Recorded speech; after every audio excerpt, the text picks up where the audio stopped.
ang mga kwento ng pag-ibig, kwento ng buhay at kwento ng pag-asa dito sa Barangay Love Stories. Love Stories.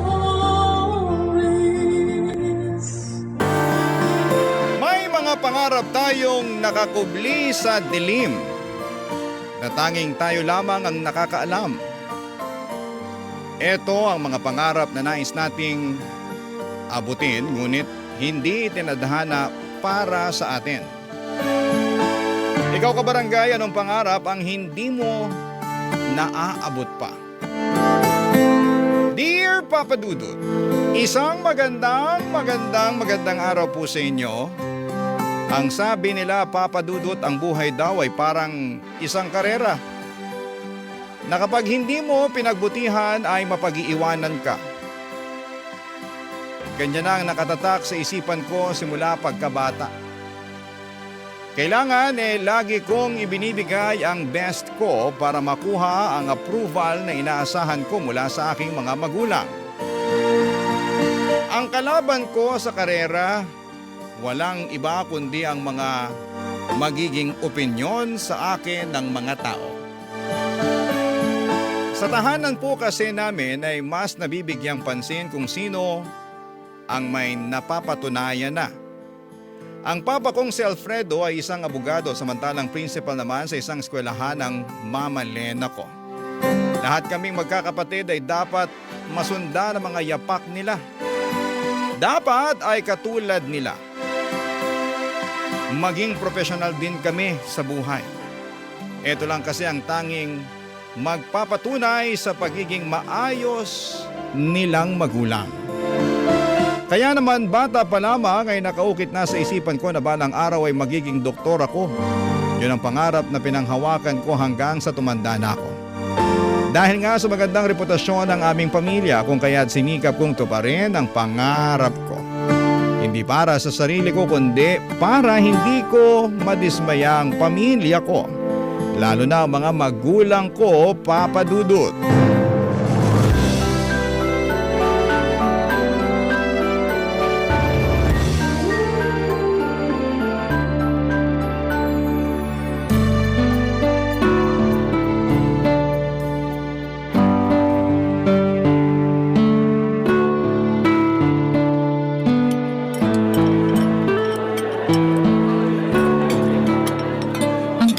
Naman. Di ba kaya nga tayo kumain sa labas para i-celebrate tong graduation ni Emeline? Magsalita naman kayo. Masyado naman yata kayong seryoso sa kinakain nyo. Nagutom yata si na mama at papa, ate, dahil sa haba ng graduation ceremony. Kumusta po tong resto na pinuntahan natin? Bagong bukas lang po to eh. Hindi masarap yung pagkain, medyo matabang. Talaga ba? Okay naman tong in-order ko. For the price, okay rin naman. Anong inaasahan mo, Alfredo? Fine dining college pa lang naman ang tinapos ni Emeline. Tsaka na lang tayo mag-celebrate sa mamahaling restaurant kapag lisensyadong doktor na itong anak mo. Si mama naman, kailangan talaga ng lisensya para mag-fine dining? Yun ang tradisyon, di ba? Katulad ng kuya mo. At ikaw, Sheila. Saka lang tayo magse-celebrate kapag natapos yun na talaga yung buong pag-aaral nyo. Kaya sana maintindihan mo, Emeline. Opo pa, alam ko naman po yun eh. Ang totoong laban, sa med school pa. Doon talaga susubukin yung tatag mo. Pero congratulations pa rin, anak. Salamat po, ma, pa. Pero tandaan mo yung sinabi ng guest speaker nyo kanina. Simula pa lang to, malayo-layo pa yung lalakbayin mo. Hindi ka pa nangangalahati. Opo pa. 4 years pre-med, 4 years na med school. Tapos anong sunod dun? Internship, tama ba? Oo, internship tapos boards. Tapos kung gusto kong magkaroon ng specialization, 4 na taon ulit. Mahaba-haba pa nga. Ilang taon yun in total? 13 years? Oo, ganun nga katagal. Depende pa yan sa specialization na kukunin mo. Ano bang plano mong specialty? Parang gusto ko pong maging OB-GYN eh. Hindi ko pa po sure eh. Hindi ka pa sigurado? Papasok ka sa med school, di mo pa alam kung anong specialization ang kukunin mo? Yun lang po yung nasa isip ko sa ngayon eh. Hindi ko rin naman po alam kung magbabago pa yung isip ko kapag nasa med school na ako. Tsaka hindi pa naman po yata required na may specialization ka na agad sa med school. Di ba general medicine naman ang inaaral nila dun? Pero tama ang papa mo, Emeline. Dapat sa ngayon pa lang, alam mo na kung ano yung goal mo para alam mo na kung ano yung direksyon na susundin mo. Tandaan mo, hindi basta-basta napili mong propesyon. Hindi ka pwedeng pumasok dyan ng wala pang plano. Alam ko naman po yun, pa. Maiba tayo. Bakit naman OB-GYN na yung napili mo? Ewan ko, parang interesting kasing field eh. Tsaka gusto kong pag-aralan pa yung kalusugan nating mga babae. Lalo na pagdating sa pregnancy at childbirth kasi hindi biro yun. Oh, yun naman pala. May plano naman pala siya eh. Ito naman si Papa. Anong tingin nyo kay Emeline? Trip-trip lang yung pagdodoktor niya. May plano naman na ako talaga. Pero katulad nga ng sinabi nyo pa, mahaba-haba pa ang lalakbayin ko. Marami pa akong chance para mag-grow. At baka hindi natin alam, magbago pa yung isip ko in the future. Kaya ayoko munang magsalita ng tapos. Basta sa akin lang, huwag mong sayangin yung oras at perang gugugulin mo sa pag-aaral mo. Tularan mo yung kuya at ate Sheila mo na pareho ng titulado ngayon. Pero no pressure ha. Alam naman namin na makakaya mo rin yan. Saan pa ba tayo magmamana kundi kina mama at papa lang naman? Oh, sige na. Tapusin nyo na yung kinakain nyo dyan para makauwi na tayo. Papadudod sa tahanan namin ay nasanay na kami sa striktong patakaran ng mga magulang namin. Bawal ang mabarkada. Bawal ang gumimik, bawal ang magbisyo at bawal din ang magkaroon ng relasyon hanggat hindi nakakatapos ng pag-aaral. Bilang bunso ay pressure para sa akin ang sumabay sa takbo ng buhay ng mga kapatid ko. Ang panganay naming kapatid na isang engineer ay nasa abroad na at bumubuo ng sariling pamilya kasama ang asawa nitong doktor. Ang pangalawa ko namang kapatid na si Ate Sheila ay kapapasalang noon sa bar exam at ganap ng abogado katulad ng papa namin. Maliban sa akin, lahat ng nasa bahay ay pawang mga profesional na. Papadudot naging maayos naman ang pagpasok ko sa med school, lahat ay naipapasa ko. Wala akong absent sa klase, wala akong masamang marka. Kahit papaano'y nasabayan ko naman ang pressure ng med school sa unang taon ko. Hanggang sa hindi inaasahan ay biglang pumasok sa mundo ko si Enrico Papadudot.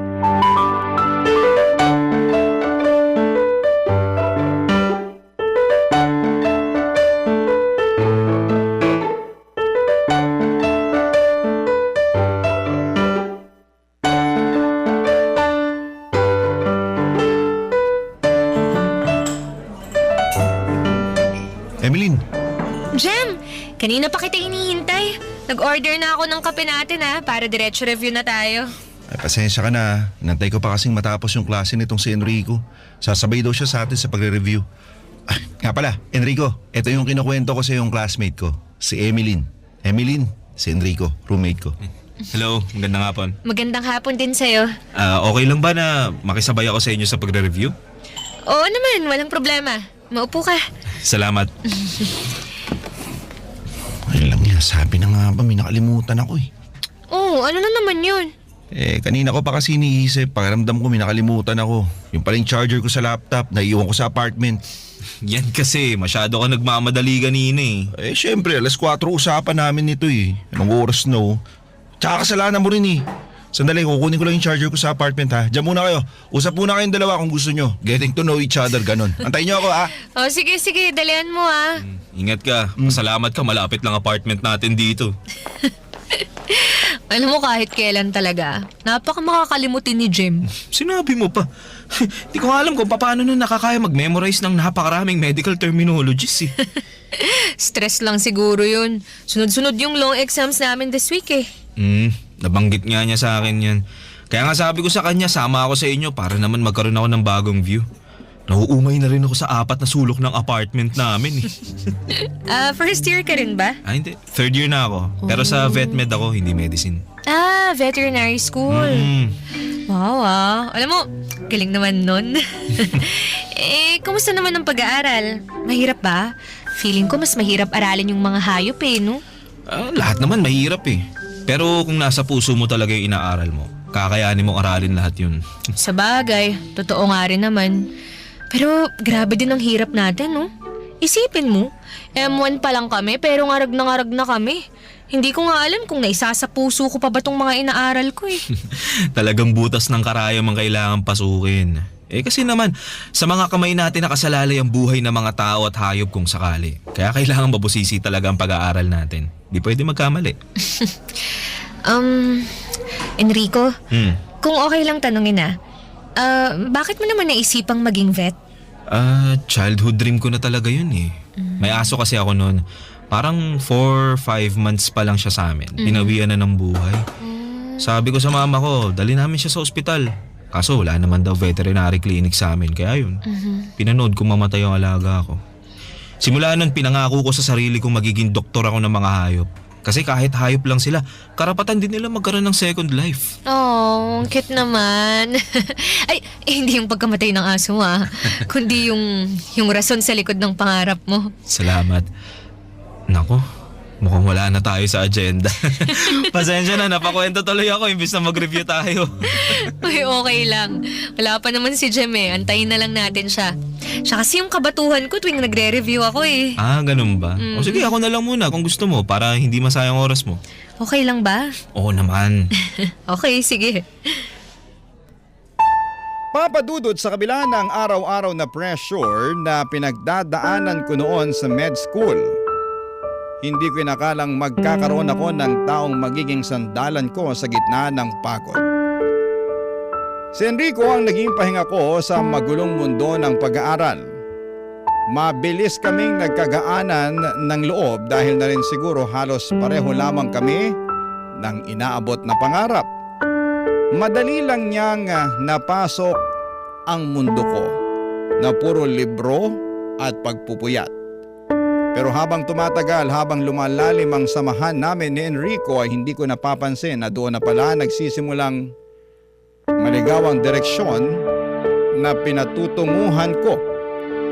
Hindi ko po yon plinano. At lalong hindi ko ito inaasahan pero sa unang pagkakataon ay sinuway ko ang isa sa mga pinakamahalagang utos sa amin ng mga magulang ko, Papa Dudut. Papa Dudut, hindi nagtagal, ang pagkakaibigan namin ni Enrico ay mas lumalim pa at nakabuo ng isang pag-iibigan. Alam kong bawal pa sa akin ang makipagrelasyon noon kahit na nasa 8 gulang na ako. Kapag nalaman ito ng mga magulang ko, itiyak na makakatikim ako ng sermon mula sa kanila. Pero lahat ng yon ay kaya kong harapin para kay Enrico, Papa Dudut. Barangay Love Stories. Barangay Love Stories.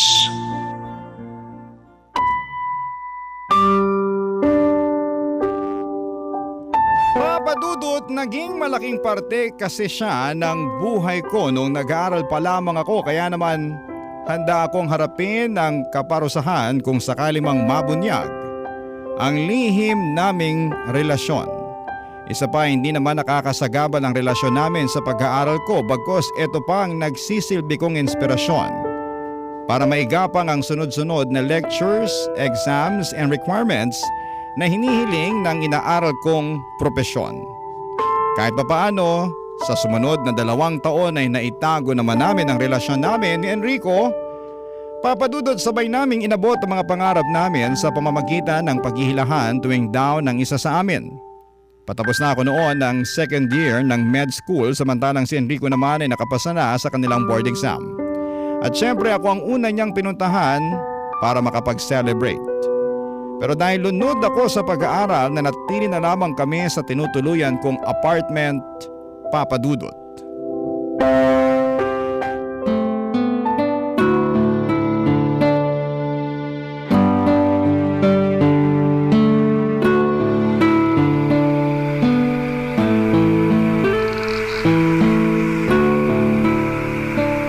Sandali lang Linisin ko lang tong mga kalat ko. Oh, ano yan? Nag-cup noodles ka na naman? Huwag mo sabihin yun lang kinain mo for dinner. Wala na akong time magluto, kaya ito na lang kinain ko. Babe naman hindi yan healthy.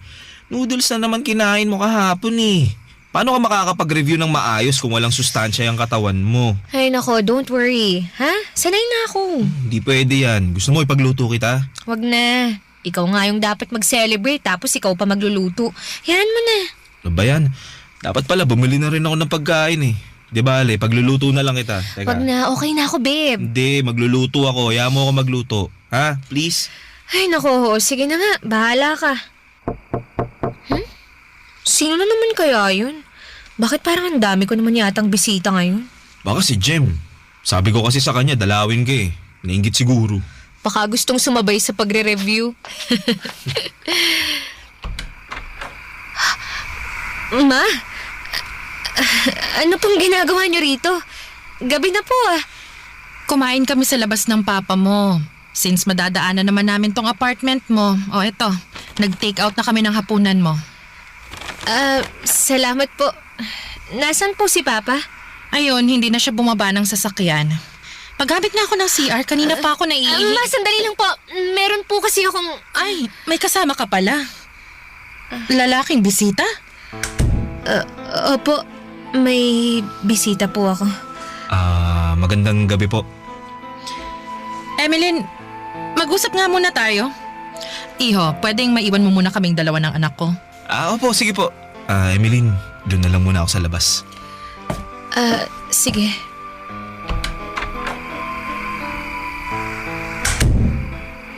Emeline, bakit may lalaki ka sa apartment mo? Ma, alam ko pong magagalit kayo kaya hindi ko na muna sinabi sa inyo. Boyfriend mo ba yon? Opo, Ma. Kailan pa? Mag-iisang taon na po kami. Emeline! Hindi ba't kabilin-bilinan namin ng papa mo na huwag ka munang papasok sa relasyon habang nag-aaral ka pa?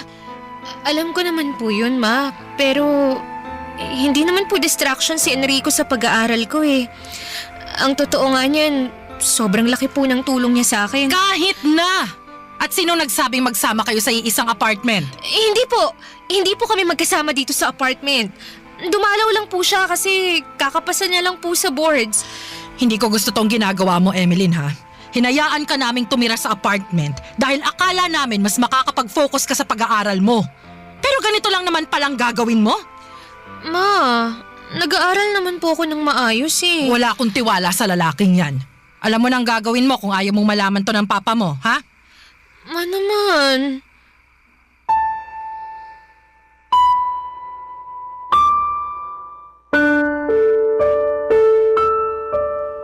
Papa Dudut, hindi ko sinunod ang gusto ng mga magulang ko na hiwalayan si Enrico. Wala rin naman po silang nagawa kalaunan. Oo, napagsabihan ako dahil hindi ako sumusunod sa mga tagubilin nila. Pero sa huli ay hinayaan na lang din nila kami. Sa sumunod pang 2 taon ay pinatunayan ko sa mga magulang ko na hindi hadlang si Enrico sa pag-abot ko ng mga pangarap. Napagsabay ko naman ang pag-aaral at pag-ibig. Mahirap man pero nagawa kong balansehin ang mga bagay na yon. Pero yon ang inaakala ko dahil sa simula lang pala ang mga bagay na yon. Papa Dudut, hindi nagtagal ay unti-unti ring nagkatotoo ang mga sinasabi sa akin ni Mama. Lalo na noong mga panahong magkaiba na kami ng estado ni Enrico. Lisensyadong veterinarya na siya noon at masaya na niyang isinasabuhay ang mga pangarap niya. Samantalang ako naman ay sobrang pressured na noon sa internship habang pinagsasabay ang pag-review para sa boards.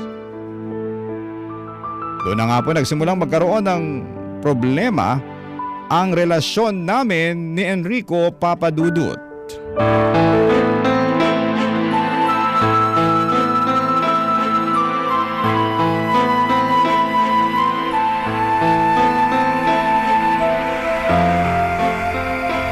Pwede bang mag-pass muna ngayon?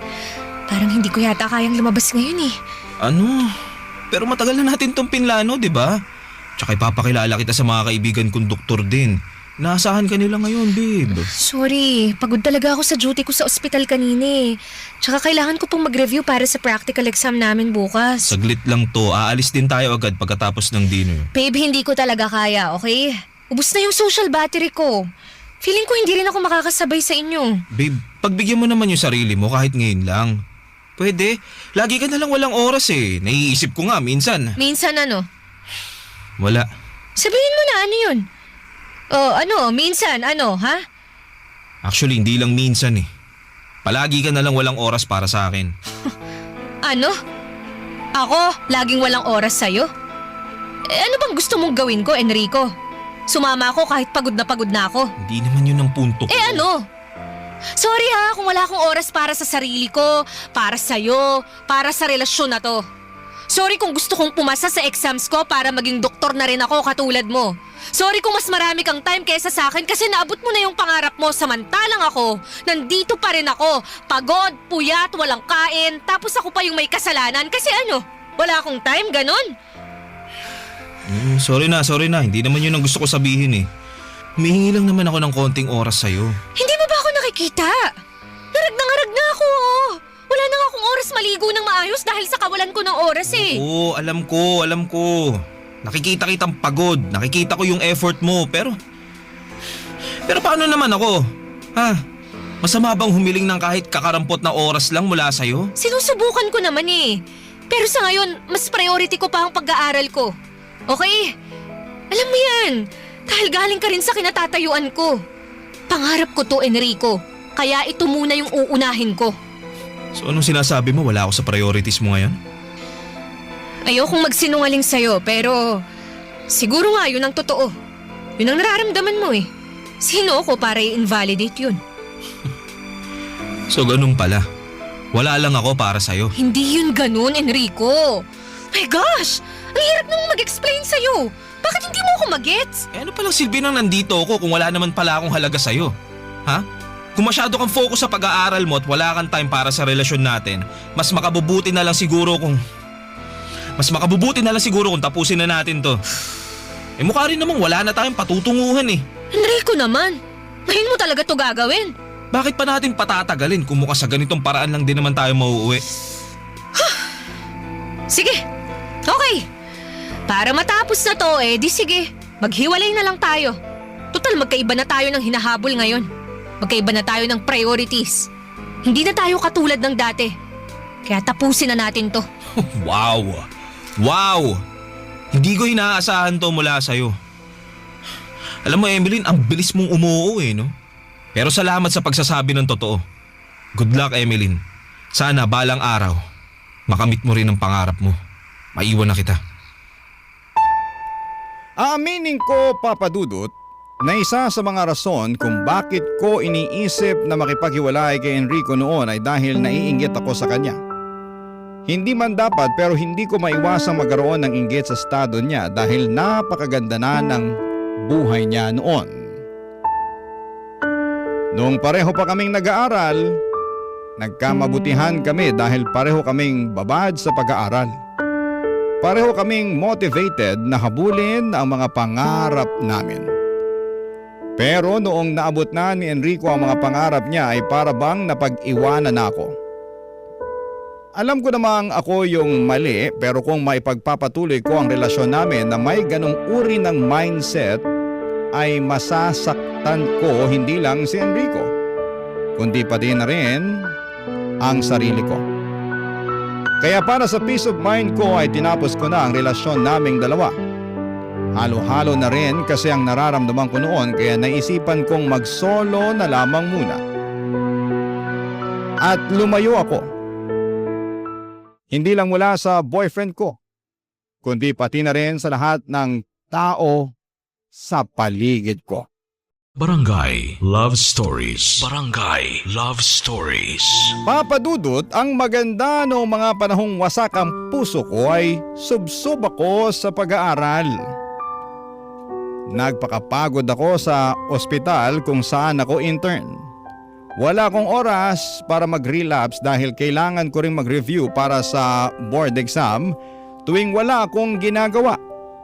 Walang buwang ang pagdadrama para sa akin noon dahil parehong pagod ang katawan at ang isipan ko. Sa kabila ng lahat ay suportado ako ng pamilya ko.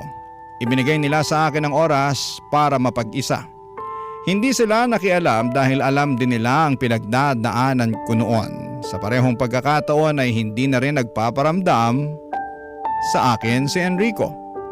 Hindi dahil ayaw na niyang isalba pa ang relasyon namin, kundi dahil alam din niya na kailangan ko ng espasyo para mapaghandaan ko ang hinaharap ko.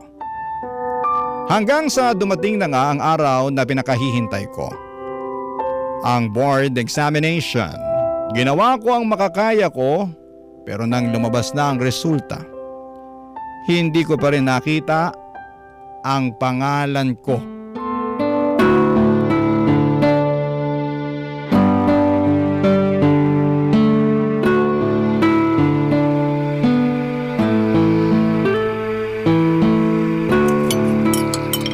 Emeline, anong sabi ko sa paggamit ng cellphone habang nasa hapagkainan?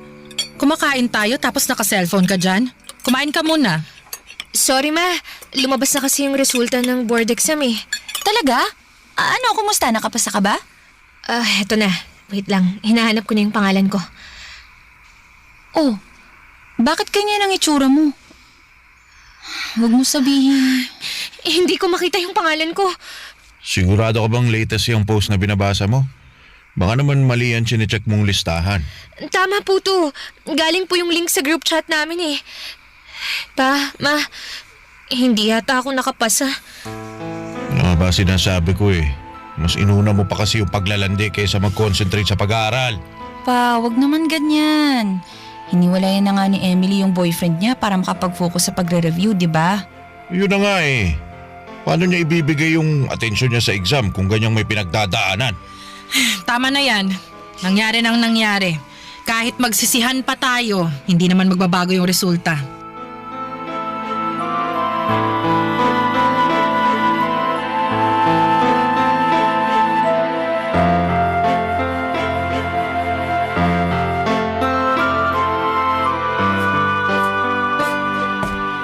Emeline, may naghahanap sa'yo sa labas. Sino po? Si Enrico. Anong ginagawa niya rito? Hindi ko alam. Gusto ka raw niyang makausap. Sige po. Ano na naman kayang sasabihin nun sa akin? Enrico, Hi. Nakita ko yung resulta ng board exam. so nabalitaan mo na rin pala na hindi ako nakapasa. Oo. I'm sorry. Alam kong wala na tayo pero hindi ko lang mapigilan yung sarili ko na kumustahin ka. Kasi alam ko kung gaano mo kagusto tong bagay na to. Kaya nung nakita ko yung resulta, nalungkot ako. Paano na lang ako, di ba? Alam ko. Kaya nga ako nagpunta rito eh. Para sana kahit papano damayan ka. Salamat, pero sa ngayon kasi hindi ko kailangan ng awa. Hindi ako nagpunta rito para kaawaan ka. Nagpunta ako rito para sabihin, proud pa rin ako sa'yo.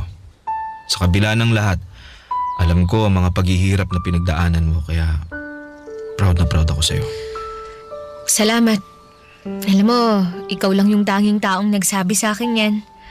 Yung iba kasi, lagi na lang akong ikinukumpara sa mga kapatid ko kaya sobrang bigat sa feeling na na-disappoint ko yung mga tao sa paligid ko. Pero sana huwag kang panghinaan ng loob dahil sa nangyari. Wala naman akong ibang choice kundi magpatuloy pa rin eh. Tama yan. Tiwala naman ako sa'yo na magiging lisensyadong doktor ka rin balang araw. Pero, paano kung hindi na mangyari yun? Bakit naman hindi? Matalino ka, masipag. Alam mo kung ano yung priorities mo sa buhay. Matagal mo ng pangarap to kaya alam kong hindi ka titigil hanggat hindi mo to nakukuha. Hindi ko alam, Enrico. Hindi ko nga sure kung ito nga ba talaga yung gusto kong mangyari eh. Iniisip ko nga, kaya siguro ako bumagsak kasi hindi para sa akin tong propesyon na to. Anong ibig mong sabihin? Buong buhay ko, isang bagay lang ang naging goal ko na idinigta sa akin ng pamilya ko. At yun ang maging isang doktor. Yun ang inaasahan nila sa akin. Pero paano kung hindi naman pala pagdodoktor ang nasa puso ko? Ano bang nasa puso mo? Yan ang hindi ko pa alam. Yun nga yung nakakainis eh. Hindi ko alam kung ano ba talaga ang totoong gusto ko. Pero hayaan mo na. Masyado nang huli ang lahat para umatras pa ako. Hindi pa huli hanggat may pagkakataon ka pang piliin kung ano talaga ang magpapasaya sa'yo. Emeline, tandaan mo, kahit anong pangarap pa ang gusto mo, nandito lang ako. Salamat, Enrico. Papa Dudut, wala man akong narinig na masama mula sa mga magulang ko. Ay ramdam ko ang pagkadismaya nila. Alam ko mataas ang expectation sa akin ng mga tao sa paligid ko.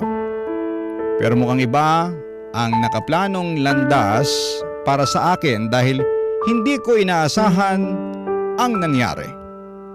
Mabuti na lamang at sa kabila ng hindi magandang pangyayari sa buhay ko ay naroon si Enrico na tumulong sa akin.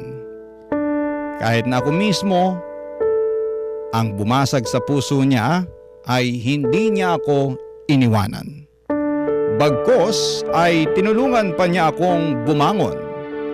Katulad ng nakaugalian namin noong nag-aaral pa kaming dalawa ay pinush niya akong mag-take ulit ng board. Pero hindi katulad ng pamilya ko ay wala akong nararamdamang pressure mula kay Enrico. Sa pagkakataong yun ay tinulungan ako ni Enrico na mag-review para sa ikalawa kong take ng board exam. Kahit magkaibigan na lamang ang turingan namin noon ay hindi niya ako iniwanan. Sa mga buwang magkasama kami, isang bagay ang napagtanto ko. Pagdating sa kung ano ba talaga ang pangarap ko, Papa Dudut.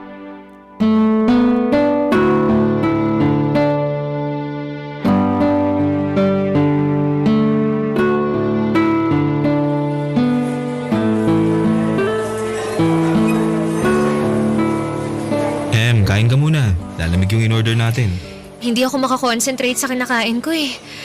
Ano mang oras ngayon, lalabas na yung resulta ng boards. Kaya nga habang hinihintay mong lumabas yung resulta, kumain ka muna. Ayun na! Ha? Posted na rin Talaga? yung results! Talaga? Check mo na! Oo, Ayun na. eto na. Binubuksan ko na.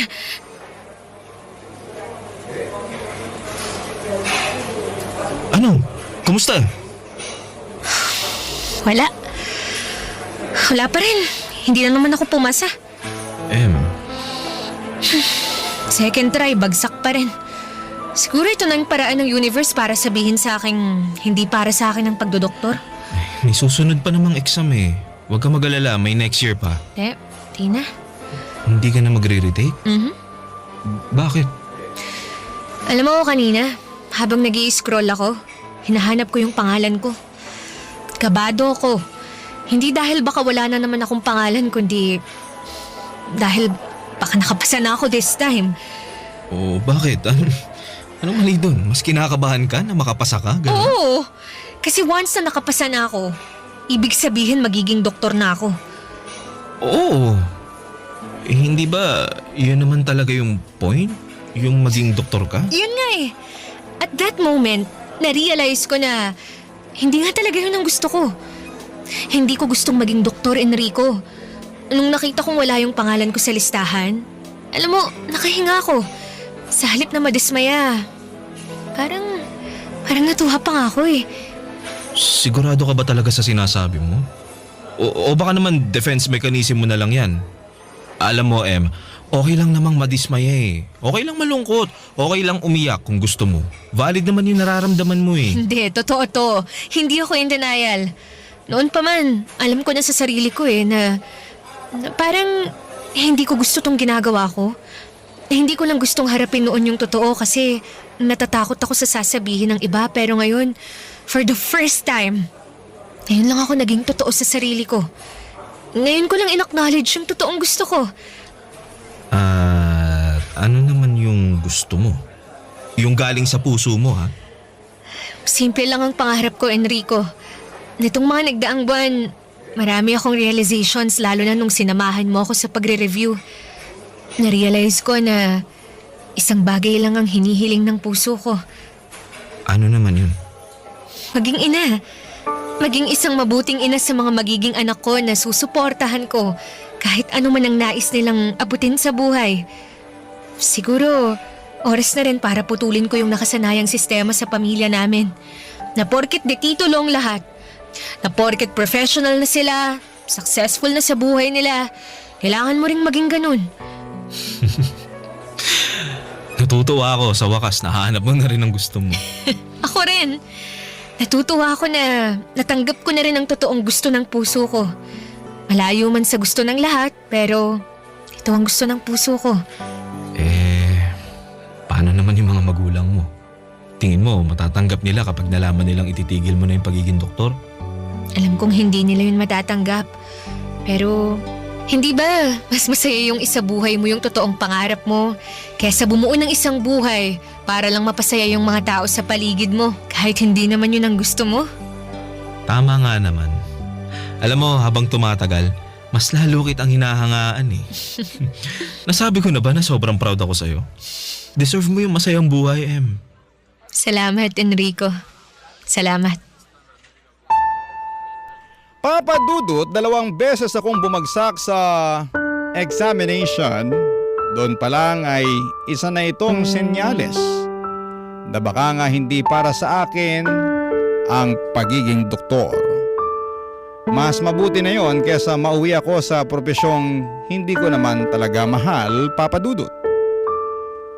Ang totoo ang mga sinabi ko kay Enrico at baka kaya ako hindi nakakapasa dahil ginagawa ko lang mga ginagawa ko para lamang makuha ang approval ng mga magulang ko. At hindi dahil sa ito talaga ang pangarap ko. Pagkatapos ng realisasyon ko sa buhay ay sinubukan naming ibalik ni Enrico ang relasyon namin. Pero sa pagkakataong yon ay wala ng pressure at wala ng inggit. Sa halip ay purong kasiyahan na ang nararamdaman namin para sa isa't isa. Hindi man nagustuhan ng mga magulang ko ang direksyong pinili ko para sa sarili ko, ang mahalaga ay naging masaya ako. Wala na akong pakialam pa sa mga sasabihin ng iba at hindi ko na kailangang babanguhin pa ang pangalan ko dahil kontento na ako sa pinili kong landas. Sa ngayon, Papa Dudut, ay meron na kaming 2 anak ni Enrico at busy na siya sa sarili niyang vet clinic, samantalang ako naman ay masaya na akong maging stay-at-home mom na may kaunting sideline. Dito na po natatapos ang sulat ko, Papa Dudut. Sana po ay nakapag-iwan ito ng magandang aral para sa inyong mga tagapakinig. Muli magandang araw po sa inyong lahat. Ang inyong forever kapuso at kabarangay, Emeline. Kwentuhan naman tayo dito sa comment section.